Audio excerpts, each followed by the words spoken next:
before you hit the bridge, it says, "Welcome to Rikers Island." And then you go on the bridge, and it's just like, it was the daytime, but it felt dark. When they start to drive across the bridge, I realized how long it was, and I could see Rikers Island as we came over the hill. I'm just going across the bridge, and I'm just looking at it, and I'm just like, the whole time, shaking my head in disbelief. On that bus is so much stuff going through my mind, but the main thing is just that hoping that I do make it out. It looked grim, like it looked like a monster. Like we were about to go into the belly of, a beast. Sometimes you'll figure I may be better off if I'm not living than feeling like you're dehumanizing because you have to put your milk carton inside of the toilet to keep it cold, and it's the same place you take a dump. I'm thinking about doing something negative. You understand what I'm saying? I felt like I'm here and nobody cares. If you're arrested in New York City and can't make bail, you're likely to find yourself confined to the Rikers Island jail complex while you wait for trial. But don't let the word island lull you into thinking of this as some pleasant, windswept retreat. Rikers Island, a 413-acre landfill on the East River, half the size of Central Park, is home to the largest correctional facility in the United States. Some have called it the worst. If it was once possible to close our eyes to what goes on behind the locked doors of Rikers and the damage it has done to thousands of lives, it isn't now. A recent documentary produced by award-winning journalist Bill Moyers brings Rikers vividly to life through interviews with some of the men and women who survived what one of them calls an upside-down kingdom. We're honored to have Bill Moyers with us today. He joins us in the Lloyd Seeley Library at John Jay College, which, perhaps appropriately, houses the nation's largest archive of criminal justice research. Bill, welcome to Criminal Justice Matters. Steve, it's my pleasure to be here. Let's start with the Rikers documentary. It's an amazing piece of work. It's hard to listen to, hard to watch. Are you worried that you're preaching a bit to the converted? I mean, the people that you're going to be talking to are saying, yes, we have to change. You have to get out of Rikers. Who else can you get? If I knew how to reach the unconverted, I would just focus exclusively on that. But I want to begin with the choir, because when nobody else comes to church on Sunday, the choir shows up. And you have to have a good, strong choir to keep the message moving across the country. But we've taken this film. It's been shown in many cities around the country, and I've gone to 8 or 9 other cities, including the old Wild West, Phoenix, Arizona.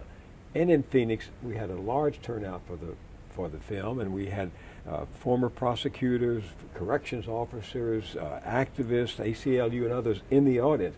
The discussion was one of the best discussions I have had with the film about Rikers. So what struck me there, and in California, and of all places in Louisiana, which has more people incarcerated per capita than any state in the Union, we had a large and vigorous turnout of people, some conservatives, some liberals. So slowly, the message of reforming criminal justice is getting out across the country, actually, in red states and blue states. Oddly enough, in the West, you're getting a lot more traction about let's change the system than you actually are in the mid-Atlantic states in the East.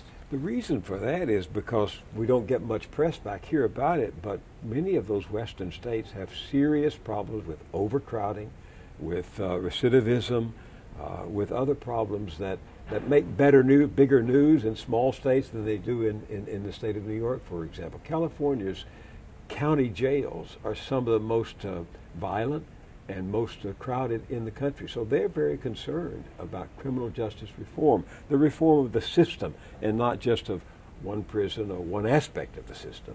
You talked when you talked about the film, you talked about the culture of cruelty. And that comes out in the film to quite an extent, the way that people talk about their experiences. Explain a little bit about what you mean by the culture of cruelty. Well, I've lived in New York for almost 50 years, and I've passed Rikers Island. Well, every time you land at LaGuardia, you can look out off the wing and see Rikers right below the main landing strip at LaGuardia. I knew it was there. I drive down FDR, and I know it's right out there, and I read stories in the paper. So it was there, but it hadn't penetrated my consciousness yet, until there was 3, 4, 5 years ago, beginning I guess about 5 years ago, a series of brilliant investigative reports from the New York Times, the New Yorker, the New York Magazine, WNYC, and others talking about, reporting on the culture of cruelty. But their reporters could not get out there. And by culture of cruelty, it's violence among inmates and violence among inmates and corrections officers. It's unbelievably harsh treatment of solitary confinement for people who don't deserve it under any circumstance. It was continuation of brutality that had existed across various administrations. Many cries for reform, nothing happened. I read all of those stories, and it hit me that though the stories that the inmates, the former detainees were telling still had to be filtered through the experience of journalists, because they don't let you in to see them in person out there. So I realize, I'm in television 50 years. There's nothing more powerful than the marriage of the word and the image. And how do we tell these stories when we can't get out there? So we put together, and I wanted to show, I wanted the witnesses, the detainees, to speak in their own behalf, to tell their own stories, to witness to what was happening, so no one would think this was being manufactured, contrived, or manipulated by a journalist. And that's my team rounded up about 100 former detainees, interviewed them all at depth. We chose 12 or 13, interviewed them for hours, put it all together. I don't appear in the film, as you know. It's these everyday, ordinary people who are telling their stories of what happened to them that create your own understanding that there is a culture of cruelty. And when people see the film, they don't have to ask again, what is that culture of cruelty? What do you think they were willing to talk? What got them speaking? These are really serious, personal, very painful stories. I think most people want to share their stories. Most people have a story, and when you've been through that experience, your story is very dramatic and very painful and very difficult. And if you find somebody who will listen with an open mind and listen with even an open heart, you even want to tell it more. They were very, very convincing in their stories. And we, as we do with anybody, if I'm going to interview a banker, I check out his story. I want to see if he's telling me the truth. We vetted their stories with their lawyers, criminal lawyers, prosecutors, the legal defense fund, anybody who'd worked on those cases, police records. They're telling us the truth, and they're telling the truth in a way that only you can do if you have been inside Rikers. It's like talking to writers about war and veterans of war. If you open a veteran of war and let him tell his story, and I've done many films with veterans of war, they have something they've not been able to share, and when you give them permission to share it, in all of the pain with which they talk, they will tell you the truth. These are amazingly painful stories to hear. They are. I mean, a woman being raped 3 times in the shower at Rikers, a young man, Khalif Browder, the most famous case. Yeah. He's sent at the age, I think, of 14 to Rikers. He's later found to be innocent of his crime, but he's thrown into to solitary. When he tells that story, he's thrown back into solitary. He's desperate. He finally gets out after 3 years, and a year later commits suicide. I mean, it's stories like that that make it very hard for us to understand how it can happen. The mayor said he wants to close it and possibly move it to turn Rikers into smaller jails closer to home. And Rikers now is called the worst correctional institution in the United States. But saying that presupposes that there's a role that these large correctional institutions still play. And that's right up for debate, as you well know. What are we doing wrong, do you think, in the way we treat people who've broken the law, who run afoul of the law? How can we change it? Well, I'm not an expert, Steve, on criminal justice reform. I'm a journalist. I cover many subjects about which I am a student, for which I study, but about which I'm not an expert. But just as a citizen, as well as having done many stories on incarceration and crime over the years, as a citizen, we send too many nonviolent criminals to jail. We give them sentences that are too long. We fail to concentrate on bail reform, which would get them out. I mean, 95% of all the criminal cases, I believe, in New York are a plea bargain, which is an indication of the breakdown of our system. We need to reform bail. We need tough sentences for murderers. We should concentrate on murder and homicide and solve those problems and get the dangerous people off the streets until they repent or recover. But we don't need to be sending all these people we send from in and out of prison for nonviolent crimes. I mean, there are a lot of really good reforms. What do I think about moving Rikers? I think it's too big. It's too unwieldy. Corruption tends to set in the larger the organization becomes because there are fewer vigilant points that you can hold people accountable for. We need smaller jails. I'm convinced that we need them as the mayor and as the commission. Jonathan Lippman's commission on reform. It's Judge Lippman, the senior Judge John Lippman, former Chief Justice of the Appeals Court of New York, right? Yes. So his commission worked hard. By the way, they screened this film. Every one of them screened this film. They worked very hard to be fair in their recommendations. And they are convinced that the jails need to be nearer to the courthouses.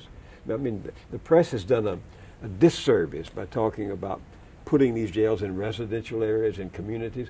What the commission means by that, and the reformers mean by that, is putting these jails closer to where the trials can be faster. You don't have to go back and forth across the only bridge that joins Rikers to the mainland. Parents, loved ones, friends don't have to make that arduous trip by bus out to Rikers.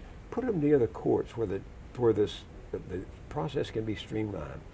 You know, I was present at the creation of the National Commission on Criminal Justice Administration in America back in 1965 in the White House when Lyndon Johnson, the first president ever to go before Congress and announce a commission on criminal justice. It was unbelievable. He appointed 19 senior people to be on this commission. They took 18 months. They tackled every issue from juvenile delinquency to the mob. And they came up by saying many of the things that became the bedrock of our criminal justice system over the last 50 years. Now all of those are being reversed by the Trump administration and the Sessions Department of Justice. But every person who's looked at this issue says that those provisions in the report of the Johnson Crime Commission are the bedrock of what we need to do. Shorter sentences, tougher sentences for known hardened criminals, bail reform, all the things we're addressing now, and that the Lippman Commission built into their recommendations. Those are fair recommendations. They are workable recommendations. They will help make our prison system in this city less venal and our justice system more efficient. And the irony is the climate is very similar to 50 years ago. I mean, for most people, it seems like the medieval age, but the cities are aflame in protest. We have a controversial president, and we have an era where there's not really a lot of willingness to compromise. What's interesting about your career before you got into journalism is that you were very involved in policy making at the highest levels. Tell us a bit about what makes policy go. I mean, is there any lessons we can learn from 50 years ago about the compromises that are necessary, you know, the hard work and the ugly stuff that's necessary to go into policy? Lyndon Johnson, one of the first, he taught me 3 lessons. One, in the campaign of 1960, never pass up a bathroom because you don't know when you'll get one again.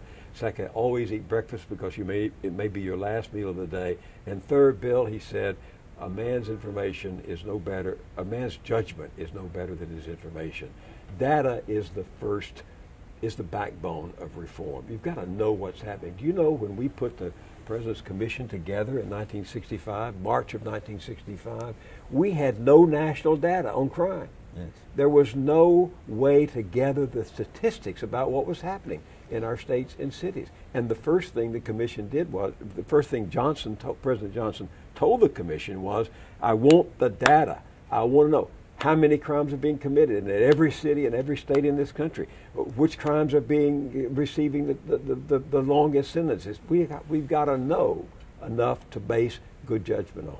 The second thing he said was, listen to every part of the criminal, listen to the police, listen to the prosecutors, listen to the defense lawyers. I want you to listen to everybody who's anybody in the criminal justice system. And the greatest thing to come out of the commission made 200 recommendations. By the way, one of them was 911. The commission decided that we needed a national emergency number, and 911 is directly traceable to the Johnson Commission, which issued its findings in 1967, 50 years ago, this year. But what really came out of it, and everyone who's anyone in criminal justice today who studied this knows that what came out of the Johnson Commission was a look at the system as a whole. What was the relationship of the police to the prosecutors? The relationship of the prosecutors to the judges and the sentences?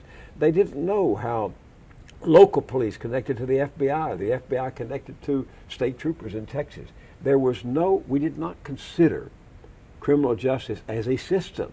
Even Johnson, when he went into politics, believed that federal government had nothing to do with criminal justice. That was a problem for local police and state police. He changed his mind in part for politics.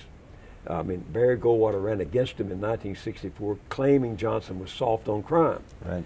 The second thing is social unrest. That's a familiar. That's a familiar. Oh, it's, part of the problem, Steve, with our criminal justice system is it's almost exclusively determined today by hard-nosed politicians who will call for tougher measures on crime. I mean, there's no other nation in the world that permits its criminal justice system to be organized around political ambition. Mm-hmm. And I mean, we have our judges are elected in many states. Our prosecutors are elected in many states, so you get political appeals, not the appeal of data and reason brought to bear on how to deal with this most severe of issues. So this raises the question of what does it take for us to actually make change? We'll be honoring you very soon as our Justice Trailblazer at John Jay for your work in the media and for your work in justice in general. Our first honoree was David Simon. Yes. Of The Wire. The Wire. And in one of your interviews with him, you said something, you got him to say something very, very interesting, and I think, if I paraphrase it correctly, he said that the only time we get change in America is when we're threatened to the core. Do you agree with that? Just about. Sometimes change comes as a result of evolution, but most of it comes at a time of distress and political movements create political issues create movements like global warming today. But we are stressed today on criminal justice for several reasons. One, it's expensive. We're not getting our money's worth from recidivism that we should for all the money we spend, and that's what California's budget, or Arizona's budget this year is going over $1 billion, of which criminal justice is the single biggest driver. So people who don't have it or don't want to spend it, don't have money, are saying it's about time for economic and fiscal reasons that we change our system. There is a growing awareness of the inhumanity of our criminal justice system. You can't watch our film on Rikers without realizing that none of those guys or women killed anybody. They shouldn't be an eye for an eye and a tooth for a tooth. What they did is potentially reformable. Some aren't, many are. So when people's conscience is aroused, and that's what journalism should be doing, and that's why I did this film, is because brilliant journalists did extraordinary pieces of reporting about Rikers. But until you can see the person who is suffering from the offense, you can't understand it from an emotional and conscientious level. So raising awareness of the cost of criminal justice, raising awareness of the failure of criminal justice, and raising the issue of the fairness of criminal justice will bring about the kind of change we need. Once we can refute and rebut the argument that Trump and Sessions are making is the only way to deal with it is to lock them up and throw away the key, which is, sounds as if it's from medieval Europe. It's no disrespect to the great journalists who've done this fantastic work in bringing these criminal justice stories. Oh no, I'm indebted to them. But they were in print. But so many journalists are not taken seriously. Or journalism as a craft is not taken seriously now. Is there something that we're doing wrong as journalists in our failure? Are we failing to communicate in some way? I'm in the media. You're in the media. The word media covers too wide a spectrum. There's some world-class journalism being done today, including on the web. There's some world-class journalism being done. We have probably the greatest and last great newspaper war going on right now between the Washington Post and the New York Times over who can tell more about what Trump is doing wrong. But some individuals do it. But journalism as an institution is in trouble because there's no longer a way to pay for the reporting that needs to be done. It's expensive to keep a reporter or a team of reporters at Rikers, covering Rikers, interviewing people. I mean, it cost us $600,000+ to do this one documentary. There's no advertising that'll support that any longer. And the commercial networks have abrogated their responsibility to use their power and their money to do serious investigative and explanatory journalism. As a group, I'm worried about the journalism that's still being done, though, because Trump is a master at, look at the shiny object over here, and everybody looks, and over here, he reverses good policies. So we're all too drawn to the shiny object of Washington instead of to the policies of Washington. You started this conversation by talking about policy. Rarely does good information bring about bad policy. Good information often brings about good policy, but it has to be reported. It has to be explained. It has to be interpreted, and it has to be done so not in just a few national papers, but down where everyday men and women get up every day and go to work and raise their children and make a community, and they have to be aware of what's going on. And today, American journalism is not giving people the information they need. We're sitting in an institution, in a library institution that's devoted to educating young people in criminal justice as well as other things, probably the most important criminal justice educational institution in the country. Do you think there's a role for such institutions in both conveying the story of criminal justice and changing it? What would that role be if there is one? Well, education is the beginning of all knowledge and the beginning of all change, I think. I would love in 5 years to be able to speak. At the age of 87 then, I'd love to come at age 87 and speak to the first graduating class of the John Jay Institute for Journalism, training journalists in criminal justice issues. I mean, we are amateurs. Journalists are licensed to explain things we don't understand. And it makes you a good student. I was a good student in elementary school, middle school, high school, and college. I loved to study. And that's what a good journalist does. He studies for a test, takes it, like Rikers, and then moves on to the next one. He has to start all over again. So the more prospective journalists are schooled in a place like this, in the midst of one of the countries, if not the country's greatest library for justice, the better off we'll be. No, not 105 years from now, 200 journalists graduating from here with their degrees in John Jay Institute of Justice, BAs, or whatever you call it. I'm going to hold you to that. Well, if I were George Soros, you wouldn't have to hold me to it. You'd be holding my check. You sound a bit more hopeful than I expected you to be. I'm a journalist. I don't look at the world through rosy glasses. You can't. You can't look at the realities around us and feel good about the way we're conducting our society or the direction democracy is going. I said to a friend of mine on Wall Street, what do you think about the market? And he said, I'm not sure my optimism is justified. And he said, I'm an optimist, but I'm not sure my optimism is justified. I practice a philosophy that grew up around a great Italian political scientist named Gramsci. And he said he practiced the pessimism of the mind and the optimism of the will. Pessimism of the mind, you look at the world the way it is. You don't deny the evil, the suffering, the hunger, the starvation, the corruption, the malice, the wars. You don't deny that. But you don't look at it through rosy glasses. You look at them for what they are. But he practices the optimism of the will, which means that every morning he gets out of bed, Gramsci said, every morning he gets out of bed thinking he has to make some contribution to solving one part of the problem. And that's what we journalists do. We see the world for what it is, and it ain't pretty. But we get up every morning to see if there's a story we can tell, if there's an editorial we can write, if there's a column we can produce, if there's an interview we can do that sheds some light and some hope on the human condition. I think you're an inspiration for all of us. Thank you. Bill, thank you very much. My pleasure. Great having you. The future of Rikers is still unclear. Skeptics wonder whether the mayor's promise to close it down can can ever be fulfilled. Building smaller facilities will cost money that may be hard to find. It also requires fundamental reforms in our approach to crime and punishment. Public service journalism, the kind exemplified by Bill Moyers, has never been more important in keeping stories like Rikers in the forefront of public debate. That's one reason he's been selected by John Jay and the Crime Report as our Justice Trailblazer this year. Bill Moyers would be the first to say he doesn't need yet another honor. He's already racked up 36 Emmys and 9 Peabody Awards during his nearly half-century career in journalism.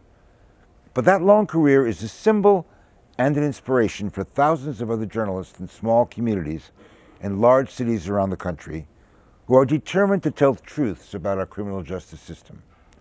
I hope you can join us at our award dinner on February 15th to hear Bill and our other honorees in person. Information on the dinner is available on the following screen. I'm Steve Handelman. Thanks for watching. See you next time.